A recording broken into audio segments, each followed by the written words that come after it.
Oke, ini wah, ini internetnya nggak karu-karuan ya. Iya, Internetnya nggak karu-karuan di sini. Tapi nggak apa-apa dah. Ini kita sudah telepon ke ini ya ke Delta. Mudah-mudahan bisa dalam minggu ini fibernya dipasang fiber optiknya, fiber optiknya. Oke, jadi kita balik tadi ya kesamaan dari Firaun ya Islam dengan antikristus ya.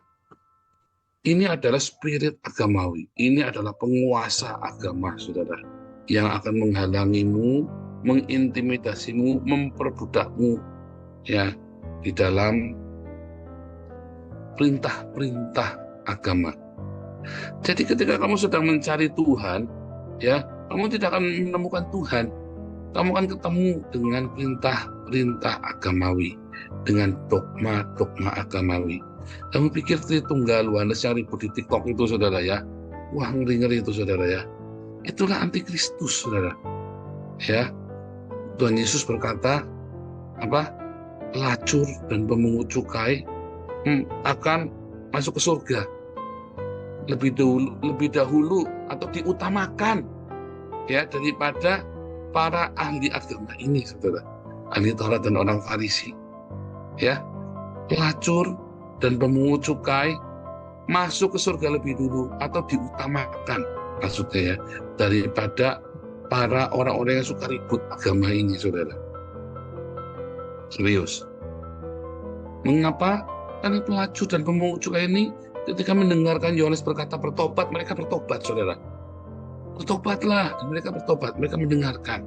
Mereka merindukan sebuah cinta yang sejati, kerajaan surga yang sejati, mereka merindukan dalam dosa-dosanya mereka. Tetapi banyak orang-orang beragama, mereka tidak merindukan kerajaan Allah, tetapi mereka, apa saudara? Mereka puas ketika mereka melakukan ritual dari agamanya. Bukan kerajaan cinta yang mereka cari, bukan sang cinta yang mereka cari. Nah, orang-orang ini, ya, orang-orang beragama ini, para Fir'aun, ya, Islam dan antikristus, ya, mereka adalah orang-orang yang akan menghalang-halangimu datang kepada sang cinta, saudara. Dalam pergumulan kita ini sebenarnya mau ngapain coba? Kita ini sebenarnya mau ngapain sih? Anda dalam kehidupan pergumulan hidupmu itu. Sebenarnya kan kita mencari cinta kan? Makanya Damar Kasih tadi saya bilang sama Marshall ya. Tagline-nya ya love never fail. Cinta itu tidak pernah gagal.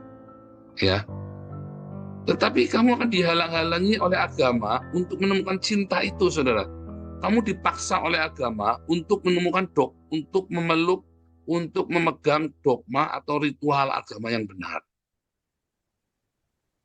Apapun ritualmu, apapun dogmamu, nyampe nggak kamu kepada sang cinta ini, saudara?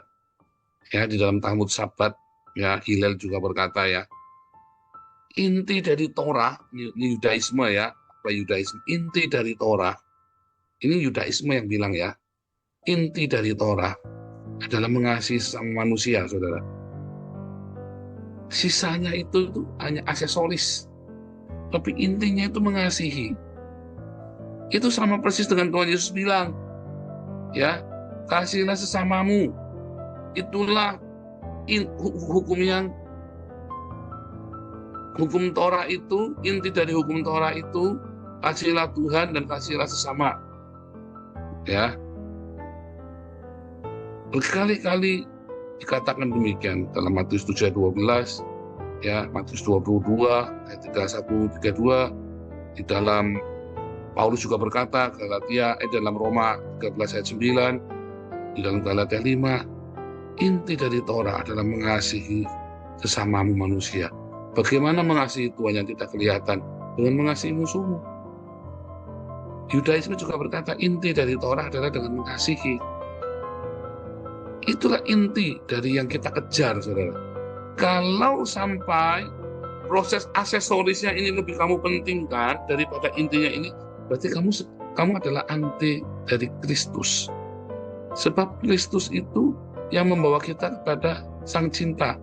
Kristus itu yang diurapi itu adalah sang cinta, saudara. Kalau kamu tidak memiliki cinta, kamu tidak bisa mengasihi, kamu bertengkar gara-gara itu, kamu sedang kamu sedang menjadi antikristus. Antikristus itu, kalau kamu tidak bisa mengasihi satu sama lain, kalau kamu tidak bisa berbagi, kalau kamu nggak bisa memaafkan, kalau kamu tidak bisa melepaskan ya pengampunan kepada orang lain, dendam terus, benci terus, kamu itu antikristus sudah tanpa kamu sadari, tanpa kita sadari. Tetapi kamu beragamanya minta ampun. Makanya kemarin kita belajar ya, ayo tinggalkan agama, ya tinggalkan agama. Jangan terus kita dikit-dikit agama. Hidup yang normal, hidup yang penuh cinta, kejarlah cinta, jangan kejar ritualnya. Ya, ada banyak orang Kristen mengejar ritualnya, doa 4 jam sehari, ya doa 4 jam sehari, terus Anda kejar ya, saya harus baca Alkitab sedikitnya 5 pasal sehari, target ya. Jangan, saudara, hidupilah. Lalu saya mau ke gereja tiap hari, nggak penting. Itu kamu nanti jadi antikristus, saudara. Ingat, antikristus itu berasal dari kita sendiri loh. Antikristus itu orang kita sendiri. Ya tadi itu yang menghalang-halangi kamu datang kepada sang cinta yang sejati. Ya kan? Nggak punya cinta di dalam hatimu. Mereka itu adalah antikristus.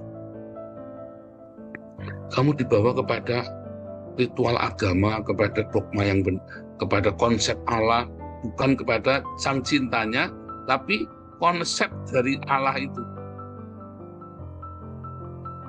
Jadi milikilah cinta itu, saudara. Tahunya dari mana kalau kita sudah jalan kepada Kristus yang benar? Tahunya dari milikilah cinta itu. Coba Anda lebih suka mencintai apa lebih suka aktivitas gereja? Kalau kamu lebih penting aktivitas gereja daripada mengasihi sesama, kita lagi aktif tapi gegeran di gereja, saudara. Itu kamu sedang tidak menjadi pengikut Kristus, tapi menjadi pengikut antikristus loh. Ya, kamu akan dibawa kepada itu tadi. Bukan yang penting kita aktivitasnya begini, yang penting kan begini. Enggak, yang penting cinta dulu, saudara. Ada nggak cinta saat itu? Ada nggak kasih saat itu? Waktu kamu gegeran demi aktivitasmu itu. Firaun ada Islam, ada cinta. Ada anti Firaun, Islam, dan anti Kristus. Itu semua adalah spirit agamawi dari zaman bahula sampai dengan zaman hari ini yang menolak cinta. Ya, yang lebih mengutamakan pokoknya saya mau beribadah. Kamu langgar saya, kamu halangi saya tabrak kamu. Nah, gitu ya, saudara ya. Yang menghalangi orang untuk punya ibadah yang sejati dalam Tuhan. Ya, Tuhan Yesus memberkati.